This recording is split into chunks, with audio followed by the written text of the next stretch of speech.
Hello and welcome to AIL TV. In this video, we are talking about books.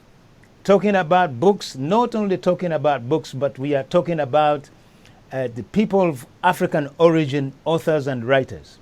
Some of you might want to say black writers, but I prefer to call them people of African origin. Now, in the studio today, of course, remotely, I have got Makonnen Sankofa, the author of The Rise of Rastafari.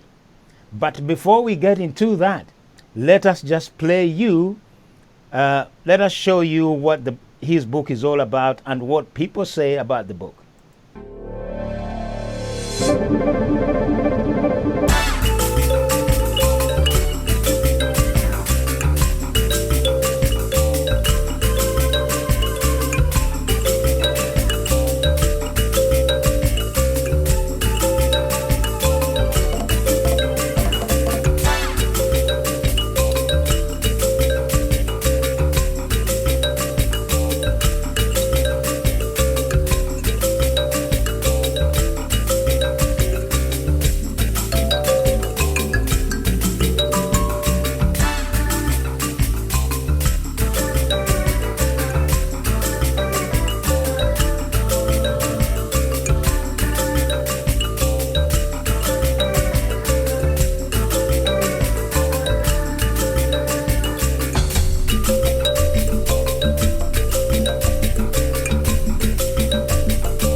Yes, we are back again. So, the rise of the Rastafari. I'm not going to waste so much time, but I'm going to hand you over to Makonnen Sankofa. Makonnen, you are on. Greetings, a warm greetings to you, Joseph. Thank you very much for having me, and thank you very much for your listeners for joining us as well. So, what we really need I want you to, first of all, by talking briefly about the rise of Rastafari and how you came to write this book. Okay, so the reason I wrote this book, The Rise of Rastafari, I've been a Rastafarian for 10 years, and I find people are very ignorant about Rastafari. So Rastafari is often defined in stereotypes such as people with locks, smoking ganja, reggae, and vegetarianism. However, these are not actually true to the core principles of Rastafari. So if you speak to a lot of people about Rastafari, they won't be able to tell you a lot about its origins, why it started, and the connection that it has with Africa as well. So what effectively has happened with Rastafari is we've seen something which started off as a black liberation Pan-African movement to really reconnect those of us in the diaspora that was taken, those of us from African heritage that was taken away from the continent of Africa during the transatlantic slave trade and brought to places like the Caribbean, the America, and for us to then reconnect with our African heritage and reclaim our culture, identity and roots, and to look towards heading back towards Africa and to really come out of this inferiority complex of white supremacy and colonialism that was in the mind of a lot of people at the time. That has been displaced and distorted in that message. And what's happened now with Rastafari is people define it in terms of a culture, a way of life, or even a religion. But it's that the main aspect of it, of Pan-Africanism and redemption and black power, that message has been lost very much along the way. So, okay, you have just said that many people are ignorant about Rastafari or Rastafari. What do you think? I know you have touched a little bit of the reasons why, but can you actually just go deeper a little bit into the reasons why you think people do not understand Rastafari? I think a lot of people don't understand Rastafari because there's various reasons. So one reason, I think, like a big part of the reason why I wrote my book is because there's not necessarily a lot of places that people can access information on Rastafari. So I mean, obviously there's like, we've got like an age where we've got Google and etc. But for example, in terms of books, like my book, there isn't a lot of books on Rastafari that are widely accessible, whether it's in libraries, institutional places, or that are very much out in the community. What you'll find is a lot of, like, whether it's books, documentaries, DVDs, information on Rastafari are generally people already kind of within like the kind of Pan-African communities anyway. But for someone who wants to learn about Rastafari that hasn't got any knowledge of it, there's not a lot of places to go, or places where they can, even buildings where they can learn, etc. So a book like mine is very important. So the reason why I wrote it was to provide the information and to make it accessible in places that I do lectures, etc. Another reason I think a lot of people don't understand about it, because see, a lot of people come to understand Rastafari through a cultural aspect of it. So even a lot of people who may have children that are Rastafarian, instead of getting the full doctrine from it, they may just attach something like, maybe because their dad has got dreadlocks and that he's made, and then the child has then got dreadlocks because the dad's made them or he's decided to. Or a lot of people will take on maybe vegetarianism or more of the cultural aspect. So that, I think, a big part of the reason is that the cultural aspects have become, whether it's in the home or in the general mainstream public, have become more prominent than the principles of Rastafari. Then we have as well a lot of people not understanding Jamaican history. So I think a lot of people, particularly outside of Jamaica, and when I say outside Jamaica, I mean outside people that have got Caribbean, Jamaican heritage. Yeah. So I think the disconnect with a lot of people, particularly outside that are maybe don't have Caribbean heritage, that are still black, that maybe black people in USA or even on the continent, the reason why they will fail to understand it properly is because they don't have a proper understanding generally of Jamaican history. And if you don't then have an understanding of Jamaican history, you can't understand why the movement started, why it rose about, why it was important of Haile Selassie at a time where black people in the Caribbean who had been deprived of everything had never seen a black king before. So you won't see the relevance. So then what happens is a lot of people then, for example, see more of the kind of the religious perspective of Rastafari, and they start to validate it through more of a biblical stance rather than actually from the black liberation and the intention of to liberate black people and bring us together. But do you also think that because of you see, Rastafari, when you mention it, many people will actually they normally associate it with people smoking ganja or doing all kinds of stuff which are actually far away from Rastafari itself. Is that the case? Exactly, that's exactly the case, and again, that's the reason why I've written the books. Like I said, to get rid of these misconceptions. So people, for one, I'll just take that instance. People will mention, like, associate with smoking ganja, but if they actually decided to go deep into Rastafari and understand it, smoking ganja is not a principle of Rastafari. Not all Rastafarians smoke ganja, and it's not part of the main theology. Just like, say, vegetarianism, because a lot of people think that all Rastafarians eat vegetarianism.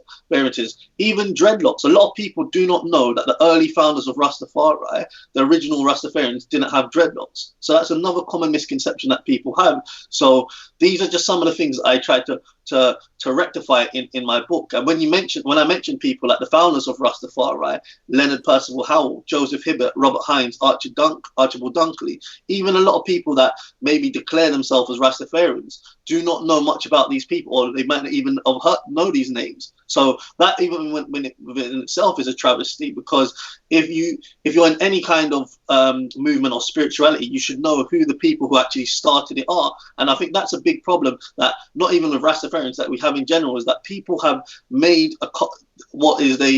this misrepresentation of Rastafari for a culture when people don't even know the fundamental, the basics of why it started and the importance of and the principles of theology. So if you tell some people what are the principles of Rastafari, what the theologies, they don't want to tell you about the principles. They're going to tell you about a culture. They're going to tell you about locks, smoking weed, ganja, reggae. That's not the principles of something. Rastafari is more than a culture. They're not going to tell you about the Back to Africa movement. They're not going to tell you much about, you know what, it's a movement that came about because of the need for African people to be independent, to be self-sufficient, and for us, for the upliftment of African people, whether that is spiritually, culturally, economically, and politically, and being able to define Haile Selassie and the role that Haile Selassie played and the significance of Haile Selassie as well, in terms of being a messiah for black people.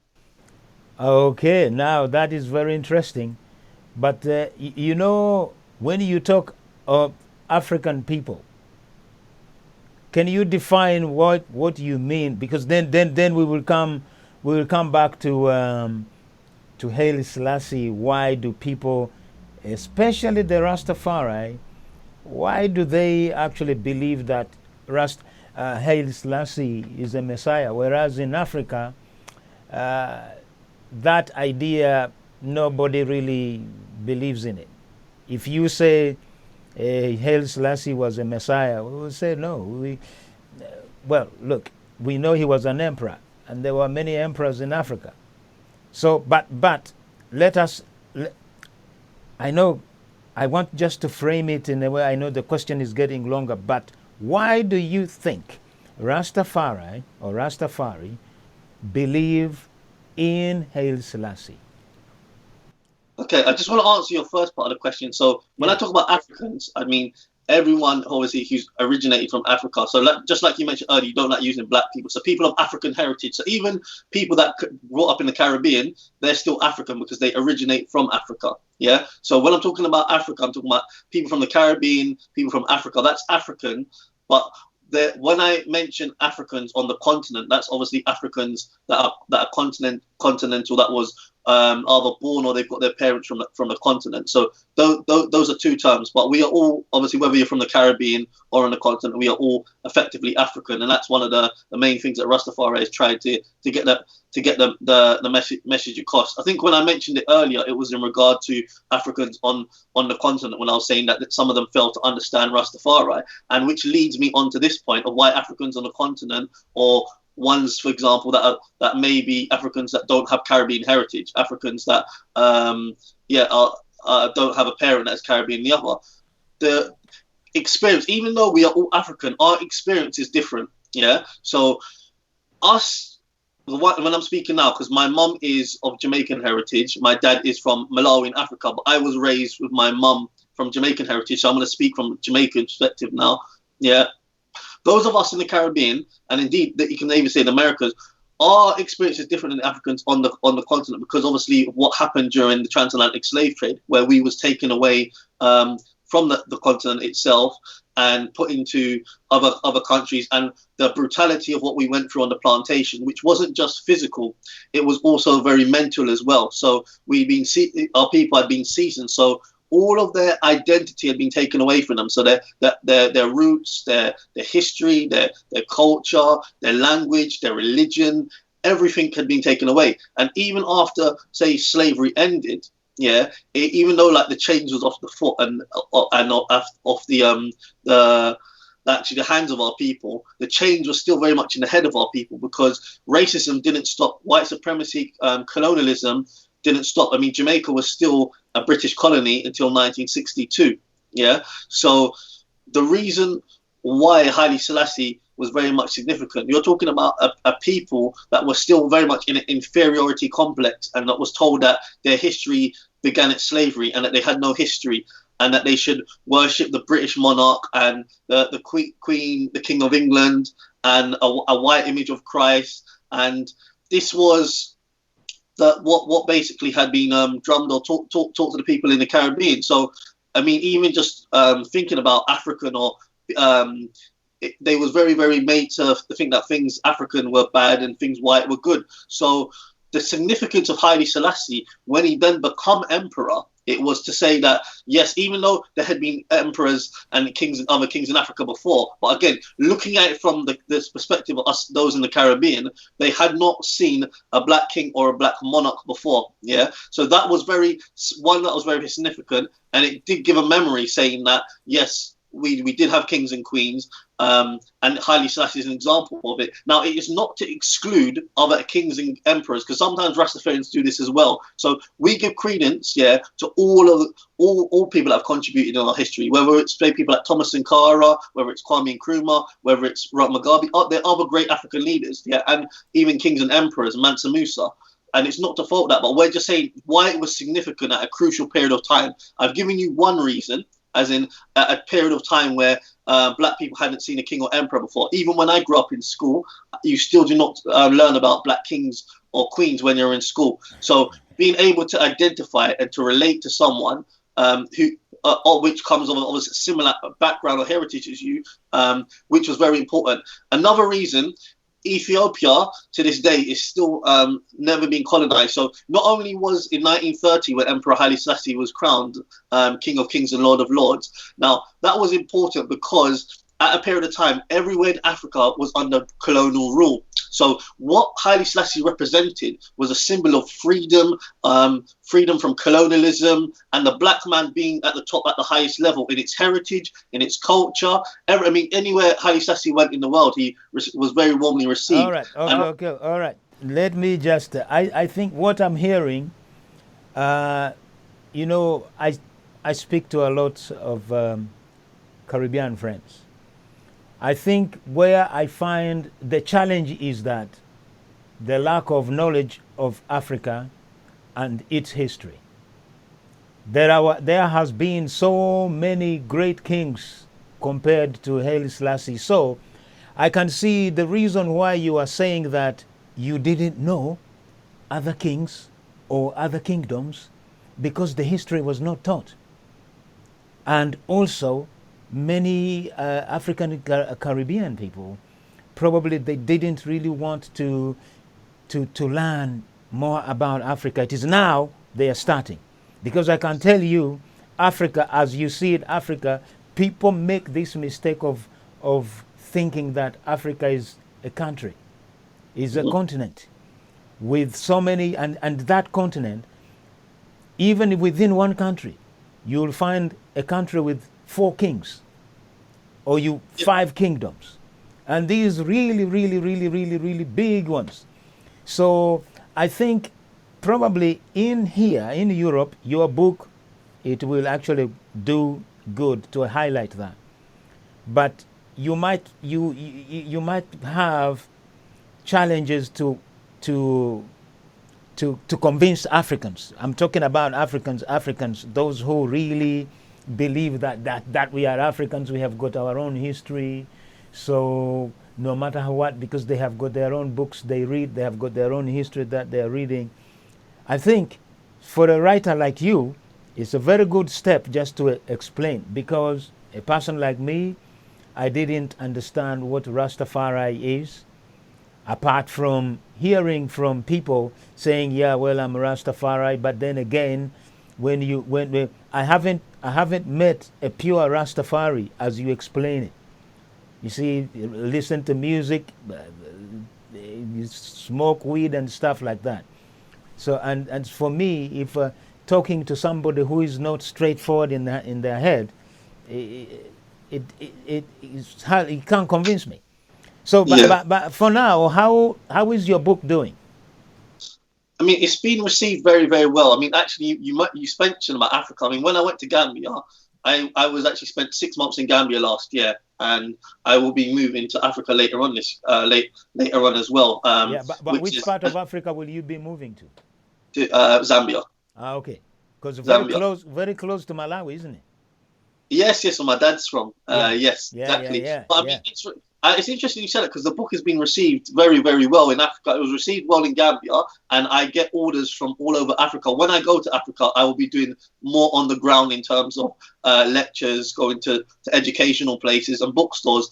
And I think what's very, very important to highlight, I mean, I didn't get the full chance to finish the significance of Haile Selassie. And again, it's what I'm trying to say is it's not to denigrate any of the African kings and leaders, just like you're saying. I'm just reiterating why he was pointed at this specific period of time and the significance of Haile Selassie, even like through the Italian and Ethiopian war, just seeing a black an African country that was able to defeat a European colonial power at a time where Africa had been colonized. Just another example. And what we must be realizing in Rastafari is that there are different aspects of Rastafari. So Rastafari is not solely based on just Haile Selassie. Yeah, because Haile Selassie himself wasn't a Rastafarian. It's not based on just on what Haile Selassie believed and what he thought. There's various aspects. Most of the teachings of Rastafari naturally come from Garvey's and from Marcus Garvey and people like Leonard Howe, who was the first founder of Rastafari. So this is another important thing, that we must not get into this concept that it's all about Haile Selassie, because Rastafari as a movement, Haile Selassie is one part. Haile Selassie is like the spiritual part of it. Yeah, but then we have the other aspects of it, like the Marcus Garvey. I mean, the original founders of the Rastafari movement were coming out of the Garvey movement, and Marcus Garvey had the Universal Negro Improvement Association and African Communities League, and that organization had millions of African peoples around the world, and they had businesses, and they were trying to uplift African people and unite people together and look towards bringing them back to Africa. Then you had members from the Garvey movement, the early founders of Rastafari, who then came out of the Garvey movement, and they still followed his teachings of nation building and self-reliance and self-sufficiency. But they then obviously added. They then declared Emperor Haile Selassie. And when I mention a black messiah now, I'm not necessarily talking as a black messiah, as in someone who's going to go zap zap and a miracle is going to happen. Yeah, I'm talking about a messiah in terms of black people who have been disconnected in terms of finding themselves, finding their culture, their history. One thing that we always chant as Rastafari is that no matter where you're born, you are African. Yeah, finding their heritage and looking towards going back to Africa. You need to realize that in that time, and this is what I think a lot of Africans on the continent fail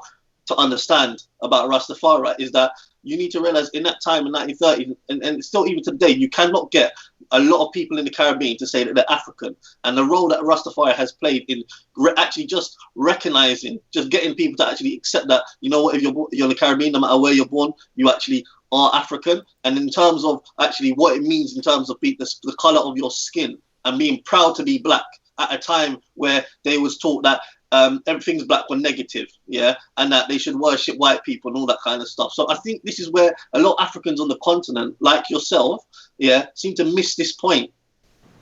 No. The thing is, look, I just want you to know, the Africans have not missed the point, as I have said before. Africans, as you know, have got their own religions. Even though Islam and Christianity has managed to penetrate and confuse Africans, but there are those who are saying, listen, you stay with your Christianity and stay with your Islam. We know who we are. So I don't see, I'm sure you must have read of the Great Zimbabwe. Yeah. Right. Now, if you look at the Great Zimbabwe, then you will find that there is no need really for any other religion apart from their religion, their religions, because they know there is a spiritual being. But even in Ethiopia itself, you'll find it difficult to convince an Ethiopian who believes in is that Christian Orthodox? Ethiopian. Yeah. If you talk about Rastafari, they will be hesitant. But because they are polite people, they will say, yeah, we know that. But why should we actually embrace that when we have got our religion, which is even older than Christianity? Well, again, this is where I think you're missing the point. I understand what you're saying, but again, Rastafari, unlike Christian and Muslim, it's not about convincing people to be Rasta. We don't try to convert people to be Rastafari. It's just, it's a movement. This has taken us to this path. So we're not convincing anyone to become Rastafarian. Someone can only really truly come into Rastafari. They have to come into it themselves. So we don't go out actively trying to convert people. No. What we're just saying is this is our story as people what you are implying is that Rastafari, it looks like it is the true movement that Africans should follow. Is that right or no? What I would say, Yeah. if you said that it's a true movement Africans follow, I would say that it would be great if they followed it, but it's not. It's I'm not gonna say it's the true movement because I think people come in different ways of life. Yeah. Yeah. So this is basically based on the experience of African Caribbeans being put in the diaspora. This is why we've come into Rastafari for the reasons that I've mentioned, etc. But it's not to say that everyone should be Rastafarian and this is the one true movement or whatever. It's not. That is not the not what Rastafari is. So we can coexist, and this is what I'm saying in Africa with other people in Ethiopia. This is just saying why we have gone into Rastafari. But even in Haile Selassie, and this is what I'm trying to say in my book, it talks about his achievements as a man. I'm not talking about him as a Messiah that everyone should follow and that everyone should start worshiping Haile Selassie. No, that's not the concept of Rastafari. It's just saying that we've come to this movement because of this, but it's not like saying there's one true thing that every black people, because there's so many different cultures, there's so many different heritage and background, and just like you're saying, someone else wanted to say for example in Ghana, if they wanted to look towards another king or another emperor, like so some people might revere say Robert Mugabe, Mandela, or another African leader in that light instead of Haile Selassie as their icon and their hero. We ain't got nothing wrong with that. We're just, as long as it's pushing the general message. You know what? We need to be self-sufficient, independent, and liberate ourselves as African people and start doing for self and coming together and unity. That's fine. The message of Rastafari is not to divide our people and say that everyone should worship Haile Selassie and Haile Selassie is ahead of. No, because you may have another African league that, just like you said, there's kings that existed before, and there's kings in Africa that you say that you would acclaim that are even that have done more than Haile Selassie. I'm not saying that's true or not, but if someone else wants to make that his African icon or hero, so be it. We don't have a problem with that at all. Well, you see. Okay, we will come back to that point before we leave. I can see you have been you have got this organization now. Is it called the Black Authors? Black Books webinar. That's yeah. Yeah. No, a webinar is just something to explain or to showcase what you are doing. But it is a very good movement because I can see you have managed to collect these writers and stuff. So how do you have any difference in terms of whether they agree with you? You know, like me, because you see, I am just here to find out what is it that the Rise of Rastafari. I must admit, I need to read that book because you see, when I go into this kind of debate, I need to be able to take one paragraph and digest it, analyze, and then talk about it. So, but it is good now you are talking to me about it. But believe me, we will come back to this. Then we will talk about it because you see, as you are saying, the confusion is too much. Let us now talk about this group of authors, because the conception is that black people don't read. Black people don't write books. So you see, I'm sure there has been that sort of conception. And because of this confusion, this is why we find ourselves always just tiptoeing at the bottom. And everybody says, yeah, you are black. We agree. We say, yes, I am black. Someone else comes and say, you are a person of color. Yes, we agree. Yes, I am a person of color. We have to say no. We as people of African origin, we are very intelligent. We have got writers. We have got scientists. We need to start shouting from the rooftop. So how do you find these authors, by the way? Because now I'm talking too much. I want you to speak. Okay, so how I decided it came about the Black Books webinars was I first started it last month, which was in May. Yeah, that was the first webinar that I had, and it initially started because I'm a part of an organization in Luton called Luton Black Men Community Group. Now, during the time, as now, it's still through what's happened with COVID, we weren't able to do physical meetings, so we did a webinar. Now, this webinar was about traveling and investment into Africa and repatriation of Africa. and we had 8 different guest speakers talking about traveling to Africa and repatriation and different investment opportunities they've got. Now, I then decided to use that idea, that concept, but instead of have it around traveling and investment in Africa, to have it around books. Because myself being an author, last May, it had been a year since I launched my book, The Rise of Rastafari. So I decided to put on an event, and as it's during the COVID period, everyone's doing things online. So I thought, let me do a webinar. But I didn't want to just have just my book Rastafari. I also wanted to bring in other authors as well. So I thought, let me get other authors that I know, for example, that maybe have supported me, or that I know that I've got books in the community, or good public speakers, etc. So I then decided to select 7 authors alongside myself to join me, who I thought who I wanted to also get out their stories as well. So it happened last month in May, and it was very, very successful, and it was received very well.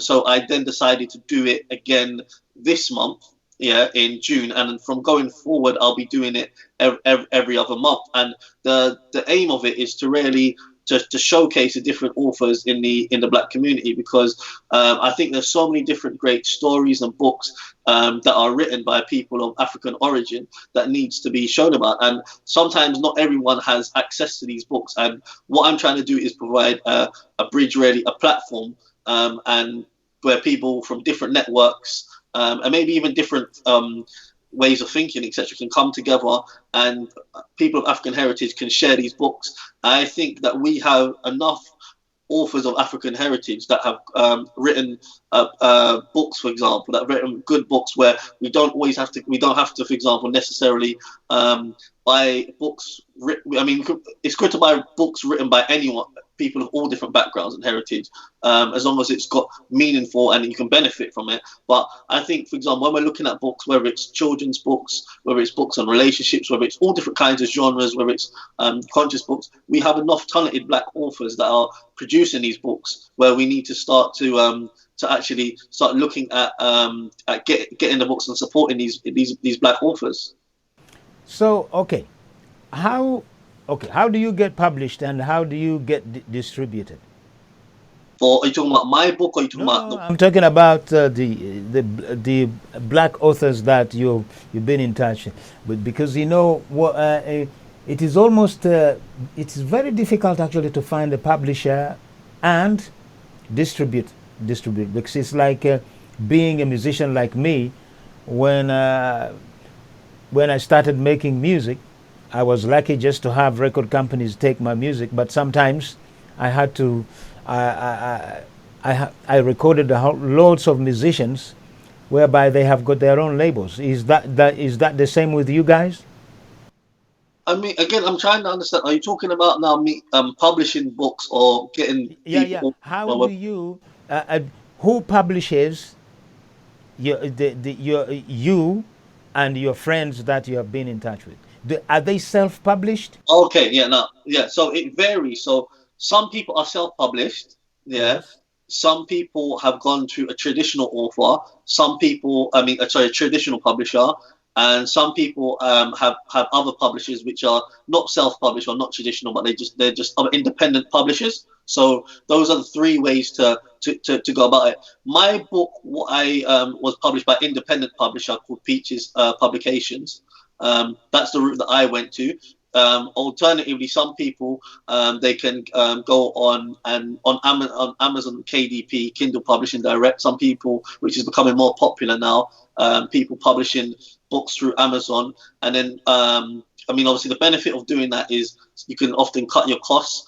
However, you would then obviously need to really market your book a lot to get out there. Traditional publishers is the other alternative way. A lot of times, traditional publishing, you will get a lot of marketing from them, but you may have to, depending on the book you've written, you may have to give a lot of you may have to give up a lot of power to the traditional authors and let them kind of do their thing. We have covered a lot of ground here. So in terms of explaining your book, I know you said that when you went to Ghana, Gambia. Have you been? You've been to Gambia? Is Gambia, yeah. Yeah. Okay. But have you been to Malawi? To your? Have you been to I Malawi? I haven't been to Malawi yet. I do plan to go probably when Okay. I'm in Zambia. Okay. Been here. Okay. Okay. Okay. Okay.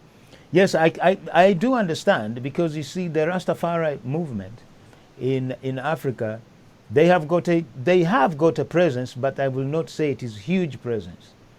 And the reason why that I see there is because as we spoke earlier, they associate Rastafari with smoke and play music, and that's one of the reasons you might have that you might see that there is a huge following of Rastafari, even though some of them might not actually understand it from a puritanical point, like as you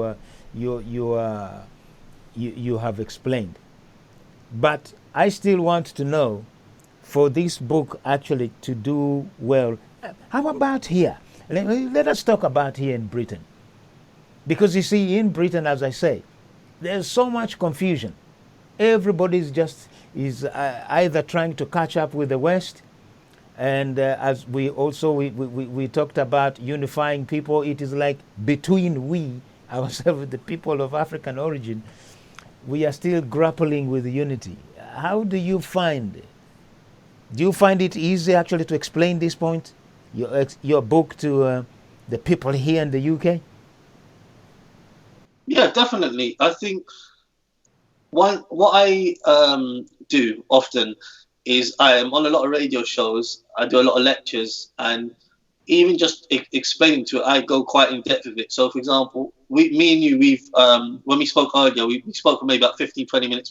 So you was able to grasp some of it, but even not the full depth of it. But what I find is that particularly when I go to events, yeah, and I'm selling my books and I do my lectures, and I could do a lecture for half an hour, 1 hour, 20 minutes, and then I'm able to go through like the whole history of it, how it started, the principles, the different groups, how this evolved and this and that. Once I'm able to give the full explanation, then they come to a more authentic understanding of Rastafari. Because just like we mentioned earlier, if I've only got, some people can get in 10 minutes, 15 minutes. Some people you need to explain it a bit more and a bit longer to them. But I think once it's explained in the way that I do, by making sure that I go to the origin, because I find with a lot of our people that, and this is where the problem with Rastafari comes from. A lot of people that in the 70s and the 80s in this country that came through Rastafari, they come through it through listening to reggae music, people like Bob Marley, etc. But they don't have like the full background history. Not everyone, but there's a lot of people that came through it. Just like you're saying in Africa, a lot of people, they come through it through Rastafari, through the reggae. But once you then educate people and explain them the history of Rastafari and why it came about, and why people are significant in the Rastafari movement, they're then able to understand it. I think most people of African origin or African origin, again, we're not trying to convert people. They should be obviously sympathetic to some aspects of Rastafari as a black person, or as a person that if you understand for what Rastafari has contributed in terms of getting people to be proud of their skin color, getting people to be proud of their heritage. And another important thing that I want to mention is that when you mentioned earlier as well about what Rastafari has done in terms of people in Africa, when you're saying that they've got their own history, and yes, Africa is not a country, it's a continent, but even getting people, and whether it's in the Caribbean or Africa, to understand more about their African history, because we're not Rastafarians, we're not saying that the history is it's just about Haile Selassie and Marcus Garvey in our experience. No, but just like you mentioned, the Great Zimbabwe, getting them to understand about Egypt, just getting people to understand about the history. This is stuff that Rastafari has brought to the table and invoked. Like, not just, for example, Rastafari is influenced by many different cultures in Africa. So you have like Queen Nyabingi, yeah, a Rasta group is named after Nyabingi, who was a warrior queen. The Nyabingi drumming, the Mau Mau warriors who grew their hair to have dreadlocks in Kenya. So there's various different, Haile Selassie, who was emperor of Ethiopia. So what we've done is take different parts of Africa. Okay, good. You know, when you say Nyabingi, we call that name Nyabingi. You see, because the Nyabingi is I think is a Tutsi name, Rwandese name. Am I correct or no? It's from Uganda and Rwanda. Yeah. Exactly. So But when, we will get to that at some point one Joseph, day. Yeah. may I just ask what country from Africa you're from? I am from East Africa, Uganda. I am half Ugandan, half Kenyan. Yeah, because what I think as well is that Yeah. you've got to be careful as well when we talk about Africa. 'Cause Africa is a like you say is a continental country, and it's like you're kind of like then coming across as a representative of all of Africa. What I'm getting, whereas even just like myself, just like what you're saying in Rastafari, you need to understand as well that when you're saying that we the Africans won't understand, you're just talking again more from your country. You can't be then you're No, talking no, about no, no, broadly no, no, no. everywhere. Yes, that might be so. That might be so. But what many Africans actually, you will find that many Africans they try to learn from other traditions.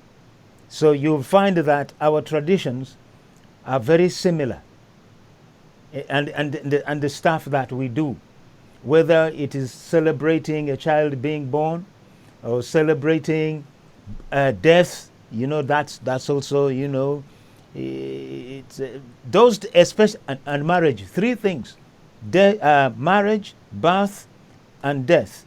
You'll find that throughout Africa, they have got their rituals that they perform. So I do understand. If you're saying that, that's why I have to make it clear that yes, I might speak as an African, but then I might also say, well, look, I am from this region of Africa. Because normally people, when talk about Africa, they will say, I am going to Africa. But when I say I am going to Africa, I might not even say I'm going to Africa. I will actually say I'm going to Zambia. I might say I'm going to Kenya, although it is all in Africa. So this is where people, we need to discuss these things so that we know. And also, as I said, because of the traditions, we have got also different way of understanding. But these three things that I have mentioned, they are all similar. We will perform same rituals when a person dies, or when somebody is getting married, or when somebody is born. But it is very good. So now, have you been to Jamaica, by the way? Yeah, I've been to Jamaica. Ah, so and also you've actually taken your book there, yeah? I haven't taken my book to Jamaica because my book wasn't made because it was only made last year. When I Okay. went to Jamaica, it's before the book had been made. So yeah. Yeah. Okay. So, well, it looks like okay. Do you have a plan to write volume 2 of the Rise of Rastafari? I don't necessarily have a plan to make a volume two. What I'm going to do is potentially is put maybe an expanded copy where I add some information to the book.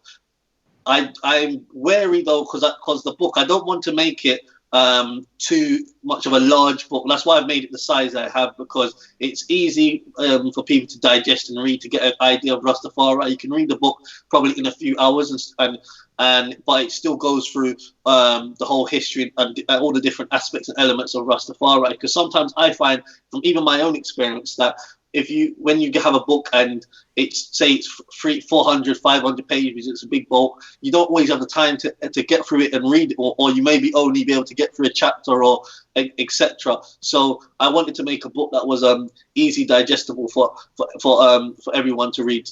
Thank you very much, and I hope to see you some other time.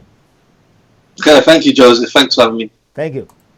Okay, so that was Makonnen Sankofa talking about the rise of the Rastafari. Go and buy the book. It is on Amazon. So now there is no excuse of not reading.